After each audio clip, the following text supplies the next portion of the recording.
Impressionnant.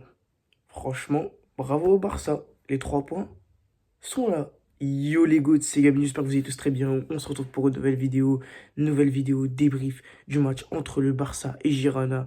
Victoire 4 buts à 1 du Barça dans un match où tu devais absolument gagner pour prendre les 3 points parce que le Real avait gagné hier et ils t'ont mis une pression. Donc voilà les gars, tu devais absolument gagner pour prendre les 3 points et pour tout simplement que tu gardes ta tout simplement marge d'avance qui est de 3 points sur le Real et 6 points sur l'Atlético, c'est chose faite, victoire du Barça. Aujourd'hui, même si dans le fond, le match n'aura pas été exceptionnel de la part du Barça, mais je trouve que c'est un Barça qui a géré, qui a marqué ses buts et qui est reparti avec la victoire. C'est le plus important, mais avant que la vidéo commence, n'hésite pas comme d'habitude à t'abonner, à liker, à me dire ce que tu en as pensé du match en commentaire et à partager si c'est pas déjà fait. Et aussi les gars, j'ai pas pu faire le match du PSG hier parce que tout simplement hier les gars, je suis allé jouer au foot avec mes potes et en mode je suis rentré à 19h20 et le match était commencé, j'avais vraiment la flemme de regarder le match, j'étais fatigué. Donc du coup, j'ai pas pu débriefer le match du PSG, donc je m'en excuse, mais le débrief du match du PSG contre Dunkerque en Coupe de France mardi arrivera, ne vous inquiétez pas. Donc voilà, on est tout de suite parti, let's go. Et ben franchement, c'est un match pour moi qui a été pour moi plutôt maîtrisé de la part du Barça. Encore une fois, le Barça joue contre un bloc bas. Mais aujourd'hui, le Barça gagne et franchement, je pense que c'est le plus important. Dans le jeu, je trouve que le Barça a été plutôt bon. On va pas se mentir, avec de bonnes combinaisons. Un pressing toujours aussi intensif. Mais Girona aujourd'hui a peut-être joué bloc bas. Pourquoi? Parce que le pressing du Barça est tout simplement incroyable. Parce que Girona, les gars, à chaque fois que le Barça pressait, les gars, n'arrivait pas à ressortir un ballon. C'était tout simplement exceptionnel. À chaque fois, les gars, le Barça mettait un pressing et Girona, les gars, n'arrivait pas à ressortir les ballons. Donc Girona aujourd'hui a joué bloc bas en essayant de venir gratter un match nul. Et encore une fois, hein, Girona, pour moi, c'est une équipe qui ne sait... Enfin, en fait, c'est pas normal, en fait, parce que aujourd'hui, tu viens au Barça, tu viens à Barcelone pour jouer bloc bas. Mais ça sert à quoi? Vu qu'à la fin, tu sais très bien, et Girona le savait très bien, que même en jouant bloc bas, ils allaient perdre contre FC Barcelone. Donc pourquoi ils jouent bloc bas? Pour moi, ça ne sert strictement à rien. Alors oui, c'est sûr que si tu découvres, ça va être encore pire. Mais regardez, aujourd'hui, Girona a marqué un but. Alors Girona a marqué un but sur une erreur d'un joueur du FC Barcelone, de Eric Garcia. Mais aujourd'hui, Girona, pour moi, s'est fait totalement manger, s'est fait asphyxier. Et ça, faut pas le nier. Donc voilà, les gars. Et le pire, c'est qu'aujourd'hui, tu avais une équipe du FC Barcelone qui a été remaniée. Au goal, il y avait Chesney, défense centrale, Araujo, tout simplement Inigo Martinez, qu'Obarci était laissé au repos. À droite, tu avais Koundé. À gauche, Baldé était laissé au repos. Tu avais du tout simplement Martin, ouais. À gauche, tout simplement, milieu de terrain. C'était en 4-2-3-1, milieu de terrain, tu avais du Eric Garcia et du Pedri. Après, milieu offensif, tu avais du Fermin Lopez, du Fermin. À gauche, tu avais Rafinha. À droite, tu avais Gavi. Et en pointe, tu avais Lewandowski. Donc, c'était une équipe du Barça qui était remaniée avec Rafinha sur le banc de touche. Donc, voilà. Mais c'est une équipe du Barça qui a géré. Première mi-temps. Je trouve qu'ils ont fait une bonne première mi-temps.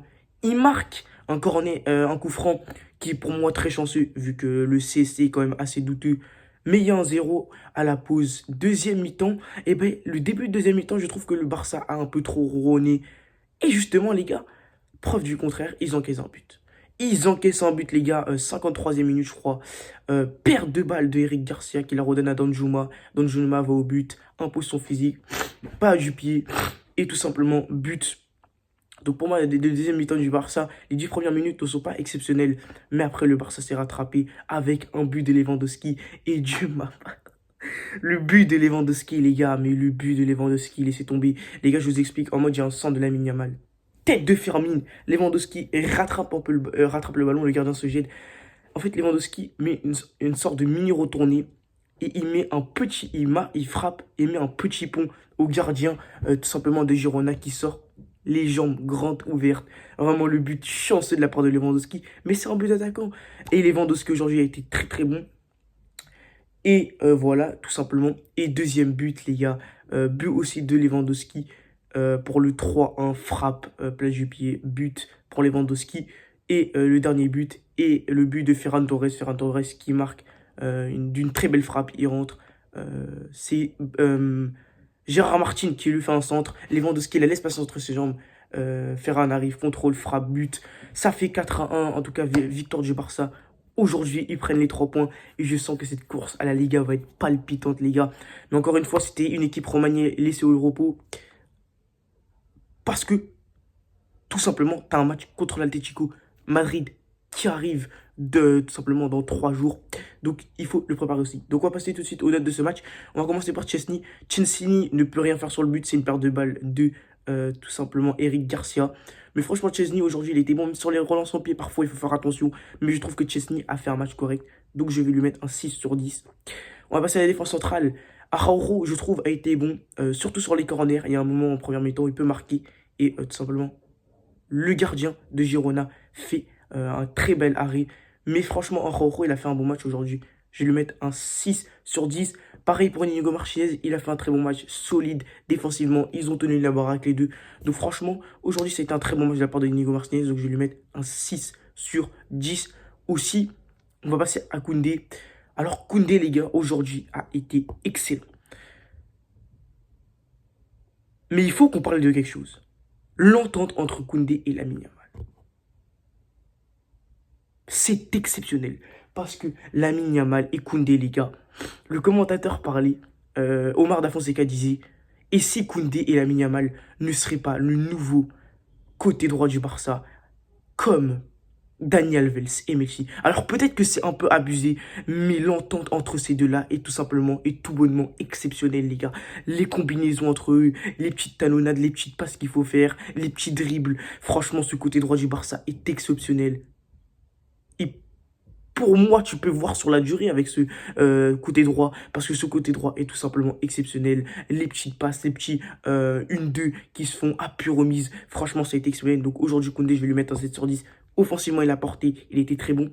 Et défensivement, quand il a eu des choses à faire, il les a fait. Donc je vais mettre un 7 sur 10 pour Koundé. Gérard Martin, il fait une passe décisive. Et dans l'ensemble, je trouve qu'il a été plutôt bon. Défensivement, il n'a pas eu grand-chose à faire. Mais offensivement, il a apporté par sa qualité de centre, sa touche technique. Donc franchement, aujourd'hui, Gérard Martin, il a fait plutôt un bon match. Donc je vais lui mettre un 6,5 sur 10. On va passer au milieu de terrain et on va commencer par Pedri. Alors Pedri, les gars, le match qu'il a fait aujourd'hui est un match exceptionnel.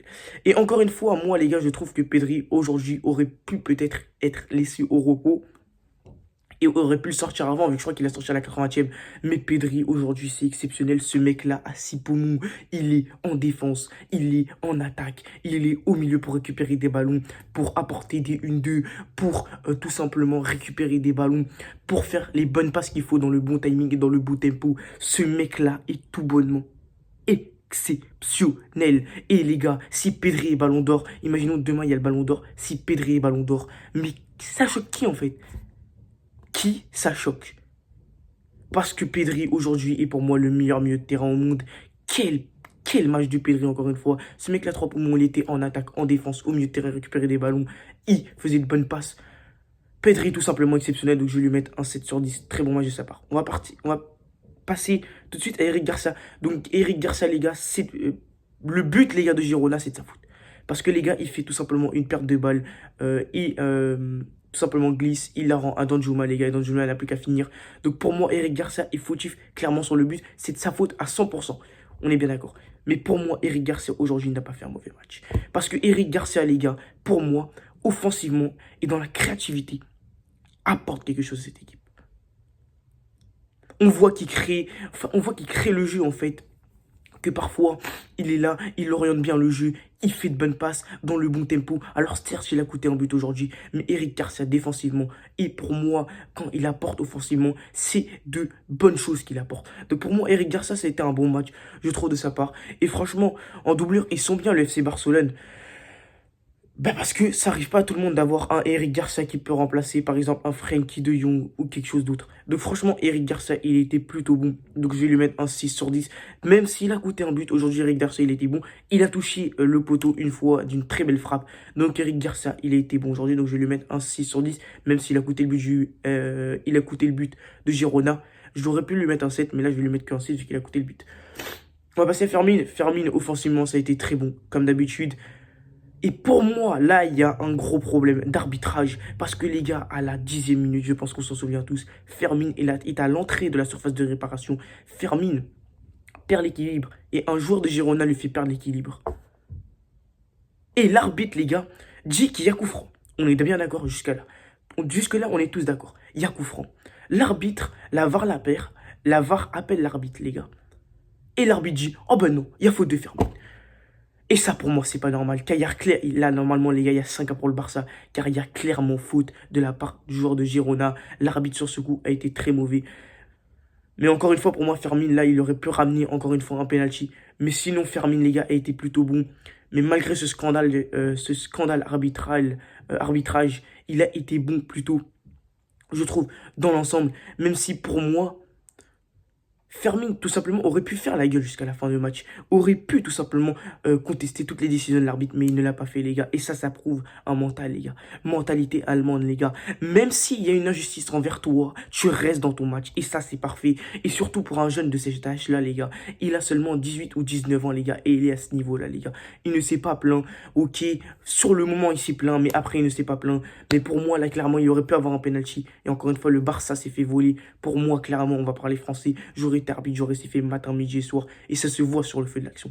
Donc malheureusement, ça n'a pas été sifflé. Mais Fermin, je trouve qu'il a fait un plutôt bon match. Donc je vais lui mettre un 6 sur 10. Il a été là dans tout simplement la créativité en attaque. Il a essayé de frapper, il a essayé de marquer, il a délivré de bonnes passes. Et offensivement, il a été présent. Donc je vais lui mettre un 7 sur 10. On va passer à Lamine Yamal. Lamine Yamal, c'est 7 sur 10, je vous le dis tout de suite. 7 sur 10 pour Lamine Yamal. Quel match de Lamine Yamal. Encore une fois, la complémentarité qu'il avait avec Koundé est tout simplement exceptionnelle. Et pour moi, ça facilite. Et je trouve que le match de Lamine Yamal est meilleur parce qu'il y a Koundé sur le côté droit, parce que les deux, ils s'entendent très bien, parce que les deux, ils font de très bons 1-2, de très bonnes appuis remises. Franchement, il a fait des trucs de ouf, Lamine Yamal. Malheureusement, il marque pas, même si le premier but du Barça, c'est grâce à lui, vu qu'il tire très bien le coup franc. Et donc, du coup, après, il y a CSC du joueur de Girona. Mais très bon match de la part de Lamine Yamal. Il a dribblé, il a apporté de la percussion. Il a subi énormément de fautes, les gars. Mais le taux de dribble et réussi de Lamine Yamal aujourd'hui doit être énorme. Il a fait un très bon match. Il a dribblé, il a percuté, il a essayé de marquer. Il a fait de très bonnes passes. Et il a joué collectif avec ses coéquipiers. Donc, très bon match de sa part. Je vais le mettre simplement un 7 sur 10. On va passer à Monsieur Gavi.